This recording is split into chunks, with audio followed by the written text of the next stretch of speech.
It is Grammy week, and many of the industry's top folks are in Los Angeles preparing for the Grammys. But in New York, the focus is on one of the murder of hip-hop royalty.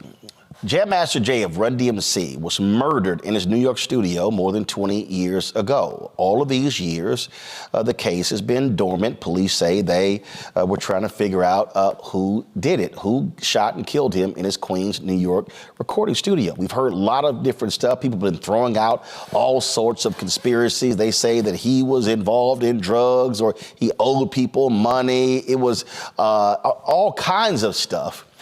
But the real question is, who was behind it? Well, police say Karl Jordan Jr., Jam Master Jay's godson, and Ronald Washington, a childhood friend, those were the two who were involved. They were arrested in 2020.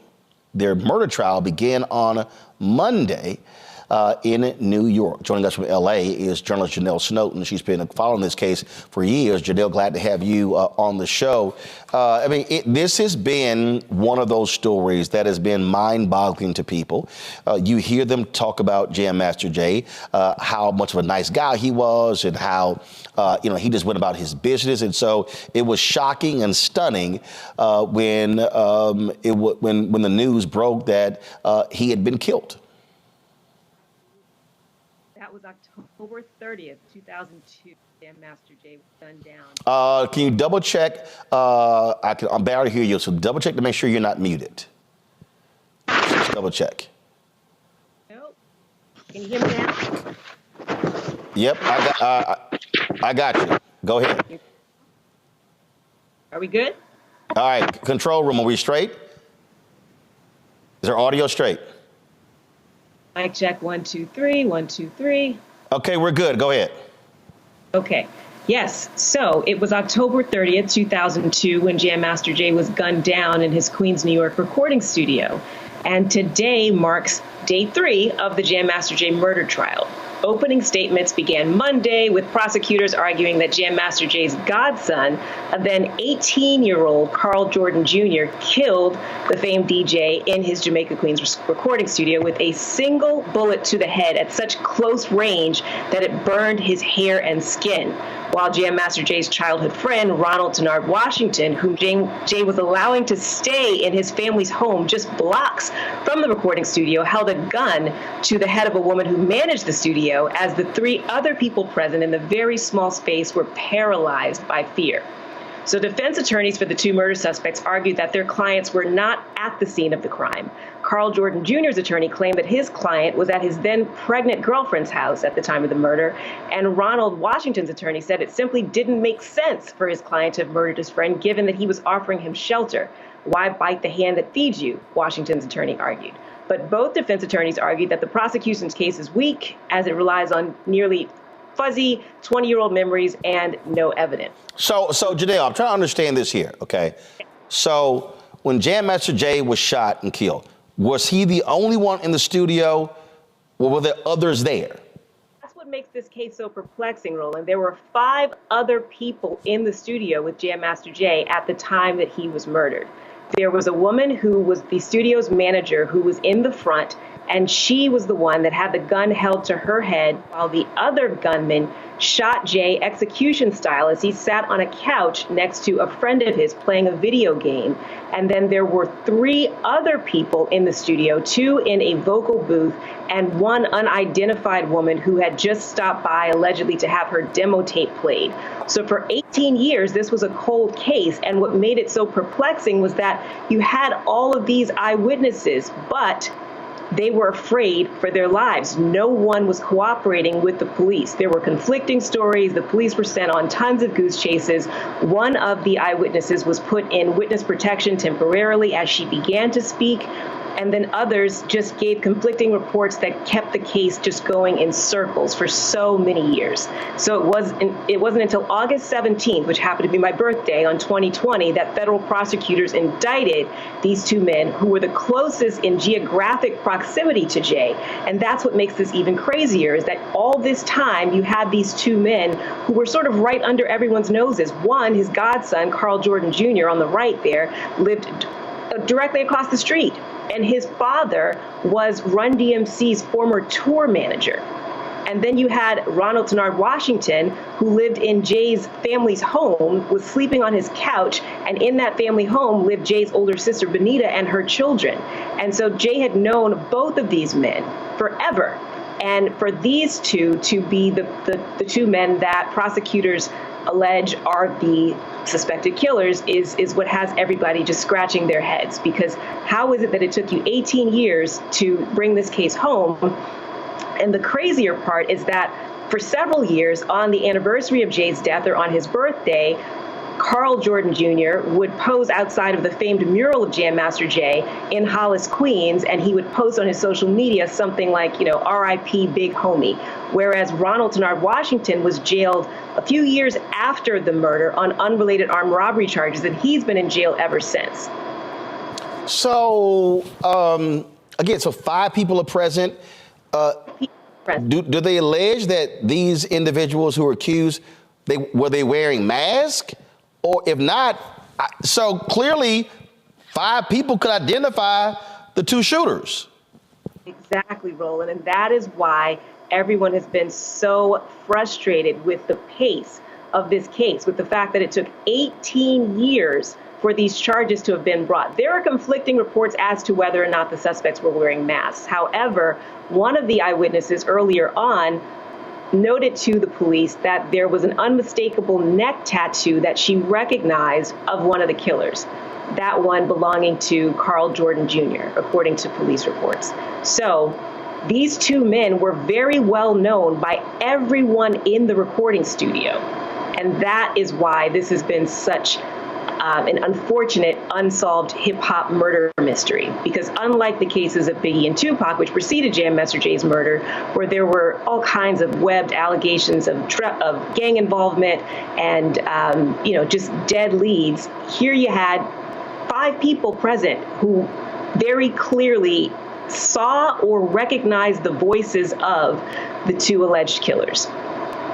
Wow. I mean, this is a story that has baffled so many people. And folks were just shocked that it took police this long to even arrest somebody. Absolutely. So Tuesday, prosecutors told the judge that they fear some of the witnesses may lie under oath. And that's exactly the problem that they've been facing, is that it's the fear, because these men were so well known in the community. And according to my police sources, Ronald Washington was a feared Queens criminal, the type of guy who would walk into a barber shop in Hollis and silence all the grown men there. He's a career criminal and would strike fear in the hearts of so many. And so that has been one of the issues. That most of the people involved in the case have been abiding by the code of the streets, which is essentially don't talk to the police and don't talk to reporters. So federal prosecutors filed a late night notice in court on Monday warning that some of its witnesses are now reluctant to testify under oath and may plead the Fifth out of fear of retaliation. So day 2 brought more of the law enforcement testimony, and several retired NYPD detectives who worked the case testified that there were cameras inside of the studio, but that on the night of the murder, they were suspiciously not working, and there was no evidence found on any of the surveillance cameras for any of the neighboring businesses. But then in a blow to the defense testimony yesterday, Judge LaShawn Darcy Hall allowed a photo lineup that eyewitnesses used to identify Washington into evidence. And the judge also agreed that if an eyewitness to the murder is uncooperative, they may be treated as hostile witnesses, which essentially means that they can question them more aggressively and they can use prior statements made, by them in front of the jury. Because there have been times where people have spoken up and then they've retracted their statements, which just then sent police back to square one. So the first eyewitness is expected to be called later this week, and we don't know yet whether he or she will plead the Fifth or, as prosecutors fear, lie under oath. Then another tricky thing in this investigation is that there's a third suspect whose name is Jay Brown, who's expected to stand trial later this year, as he is accused of letting in the 2 alleged gunmen through a fire escape, and there was a hat glued to the of the murder. Hold on one second. Your audio there broke up there.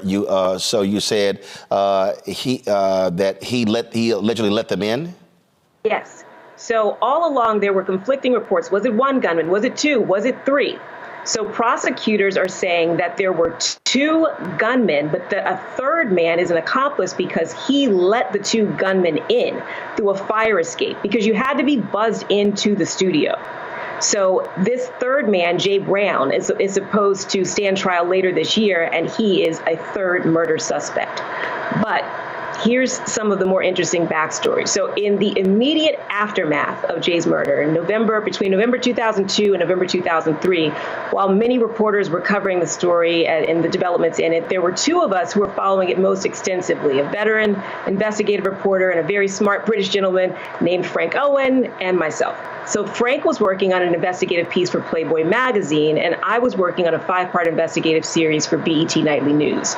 So Frank and I would literally cross paths on the street where Jam Master Jay grew up, and the house of his older sister, Benita, where she and her children were living at the time. So because Jam Master Jay's family and friends were seemingly, again, abiding by the code of the streets, not talking to the police, not talking to reporters, Frank and I had tough jobs ahead of us because we ended up having to share information that we would gather, and we sort of became comrades because there were people who Frank would gain access to that I couldn't, and there were people who would talk to me that wouldn't talk to Frank. So in an effort to piece together this really complicated story, we began sharing information because our outlets weren't in competition. So in fact, the lawyers for my outlet at the time requested that I credit some of my findings to Frank because although they later turned out to be true, they thought that they could be potentially libelous. So while most of Jay's family and friends said that they were unaware of Jay being involved in any sort of illegal drug activity, in my 2003 investigative series, I interviewed a young man who worked for Jay, who was the first to admit on camera that he once unknowingly accompanied Jam Master Jay on a drug run. Jam Master Jay was like a mentor to this young man, and he said that Jay simply asked him to take a ride with him and that he never wanted him to know anything about his illegal activity. But in the aftermath of Jay's murder, as it was obvious that no one was willing to cooperate with the police investigation out of fear for their lives, this young man that I interviewed, who truly adored Jay, said that he couldn't keep quiet any longer because he wanted justice to be served. So he said he wanted to tell the truth in hopes of advancing the investigation. So again, the case remained cold for 18 years, and on that day, August 17th, 2020, when federal prosecutors finally indicted these two suspects, Karl Jordan Jr. and Ronald Washington. Okay, so here we are, but the case was delayed multiple times, and so it's really also interesting that coincidentally this week on February 1st, tomorrow on NBC Peacock, the Run-DMC story called The Kings from Queens is debuting, and that was supposed to have debuted last March, but now it's coming out on February 1st, and this week begins the Jam Master Jay murder trial. No one could have predicted this. So now for a few interesting details about the drug deal gone bad that prosecutors are saying was the cause of Jam Master Jay's murder. In October of 2021, Frank Owen, the veteran reporter that I just, investigative reporter that I just referenced, reported that the supplier of the 10 kilos of cocaine, or 22 pounds, which would have a street value of around $200,000, was a man formerly only known as Uncle. But Frank Owen uncovered that Uncle is allegedly Terry Flannery, who is the founder of the notorious street gang Black Mafia family, otherwise known as BMF. If you're wondering how else you might have heard of BMF, it's the title of a television show that's currently on air, produced by 50 Cent.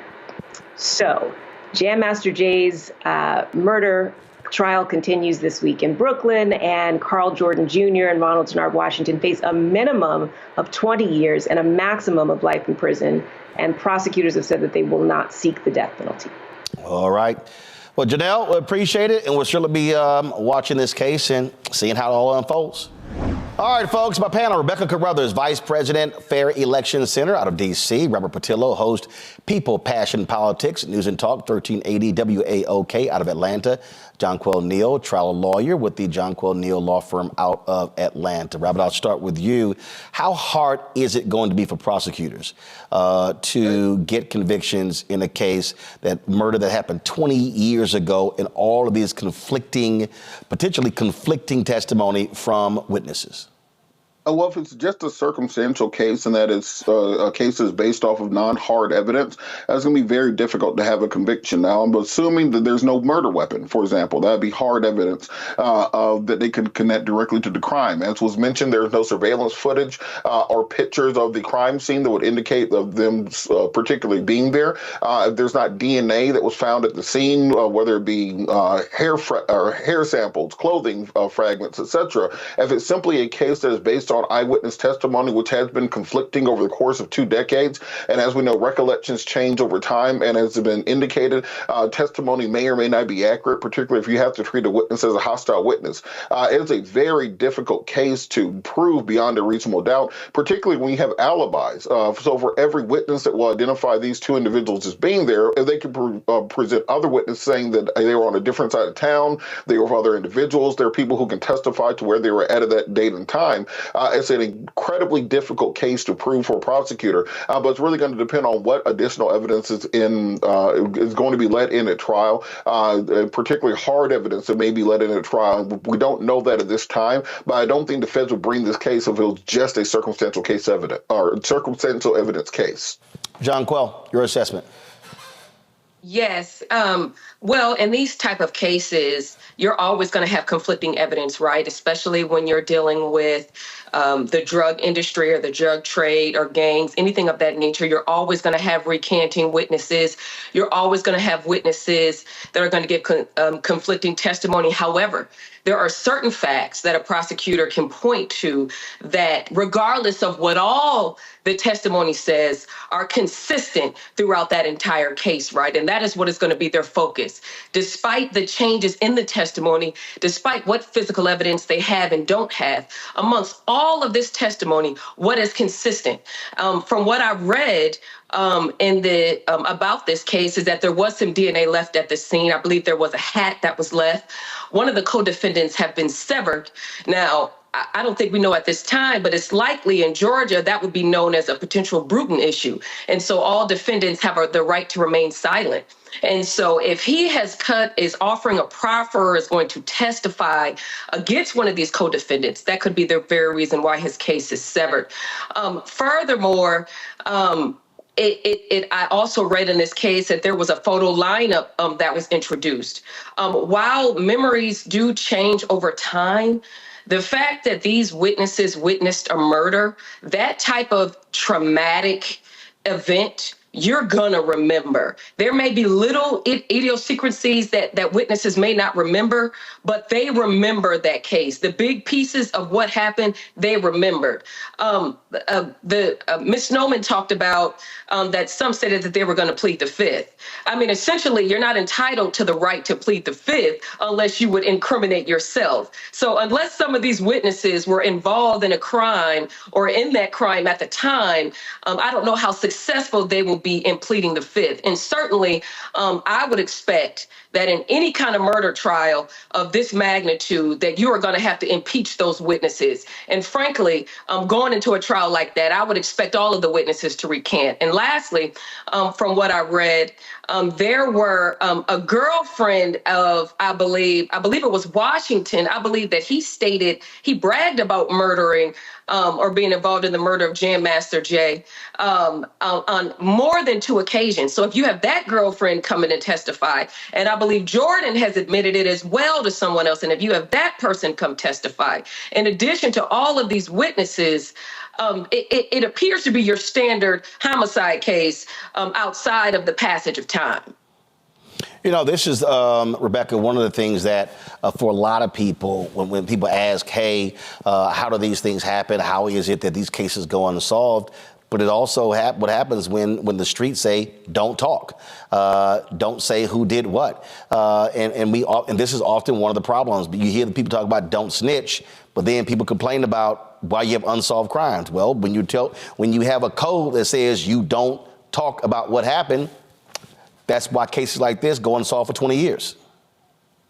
Well, think about don't snitch. It isn't just don't snitch, but like part of that phrase is snitches get stitches and they get laid out in ditches. Like people have real fear that retribution will happen to them if they cooperate, not just in this case, but even other cases as well. When you hear about people don't snitching, I do think it's interesting after 20 years, if you have witnesses saying that they're unwilling to testify truthfully under oath, it does make me think that they are fearful and that those who are responsible for the murder are still out and about. And so it sounds like they have many reasons to fear. So I would also want to know what is the prosecutor's office doing, as well as law enforcement, to make sure that those folks who are witnesses who were there are safe leading up and during this trial.